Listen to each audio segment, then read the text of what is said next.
Hello, my name is Joanne Marie Rumford, and I'm doing this video in my apartment in Port Erie, Michigan. And today is Saturday, October 18th, 2025. And I'm doing this video about my abortion in 1985 and what led to my abortion, and also uh, how I became having a nervous breakdown um, that led to a diagnosis of schizophrenia. And I've got 3 pages here that I wrote out today, just about an hour ago. And here's the first page.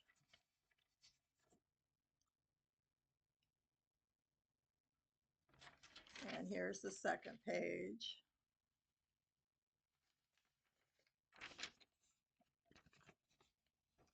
Second page there.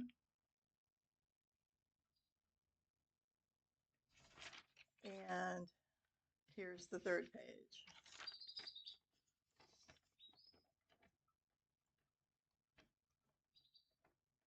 Okay, so I will start to read it. Um, you could hear my Yorkshire canary, my yellow canary, Julius, in the background. He's whistling right now. So I will start now here and start reading. I have to use a magnifying glass right here. Okay. Um, it's my left hand. At Mease Hospital in Clearwater, Florida in 1983, I had a DNC because one of my ovaries, I was told at a fertility clinic by a woman who owned the clinic with her husband, that it was chocolate. I had a chocolate cyst on one of my ovaries. So that was removed at the same time. Later, here in Port Huron, Michigan, my primary care physician said that one of my ovaries were gone when I either had a pelvic exam or pap smear. When I went to the fertility clinic in 1983, I was asking about becoming pregnant, but my husband had a vasectomy while still being married to his first wife. So we could not have children, even though he had 3 by his first wife, 2 daughters and a younger son. He was born in 1938, Richard Joseph Dick Toucher. I was born in 1954. We met in Detroit in 1973 and married in Las Vegas, Nevada in 1977. We separated in 1983 when I moved back to Michigan from Florida, then moved in with my parents, even though they lived in Ontario, Canada. I had a nervous breakdown in Florida that when I returned to Michigan, I was brought to Pontiac Psychiatric Hospital by my cousin Ron Oliver for 3 months. Before that, I was living briefly in Detroit at an apartment for about 3 months. Then my parents came over to get my furniture from the apartment. Some of my furniture was put into the garage of my uncle's house where my cousin Ron lived with him. I don't know if he was living with him at the time or was in an apartment of his own. Um, so my dad then took me out of Pontiac Psychiatric Hospital to Ontario, Canada, where I lived with my parents from 1984 to 1994.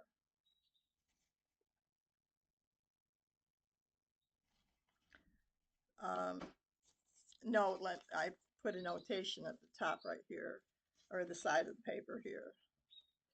Um, no, it wasn't until I was diagnosed with schizophrenia in Canada that I was diagnosed in Port Huron, Michigan with chronic schizophrenia in mid 1990s. Okay, second page.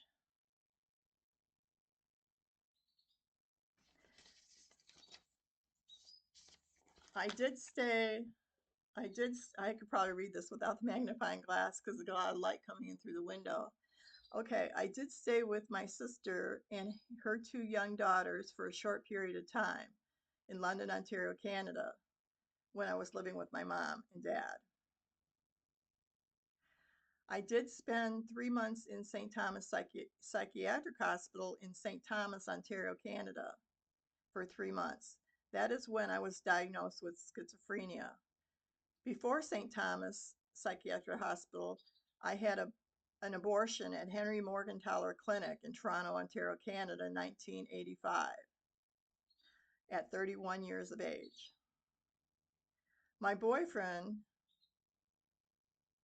at the time was Steve Rimbault, who I met at Sands Bar and Restaurant in Forest, Ontario, Canada. He asked me to dance. Um, it was not a band in there, but it was just music from like a jukebox, or not jukebox, but disco or whatever. Um, I was there at the bar with my sister. He lived in a high-rise apartment in London, Ontario, Canada. There were four high-rise apartments with a swimming pool in the center. My sister's husband lived in one of the high rises across from Steve's, and my sister's friend Peggy lived in one of the high rises at the right of Steve's apartment, but a lower apartment. Steve and my sister's husband apartments were close to the 13th floor. My sister and her husband separated after I returned to Michigan from Florida in 1983. The the the reason I mentioned Steve Rimbault, that is my boyfriend who I became pregnant with, um, is where I became pregnant, is where I became pregnant at his high-rise apartment by him. Peggy had said to my sister and me that a young woman jumped to her death from one of the high-rises apartments. Note is another note. When Steve and I went to Henry Morgentaler Clinic in Toronto, Ontario, Canada, we were told beforehand to enter from the back. When we left after my abortion, we were going to go out the front door. And there was and there were people out there front protesting. I saw a young woman that looked like me, and I said that to Steve. And I told him that I said, I'm going out the back door where we came in. Okay, page 3.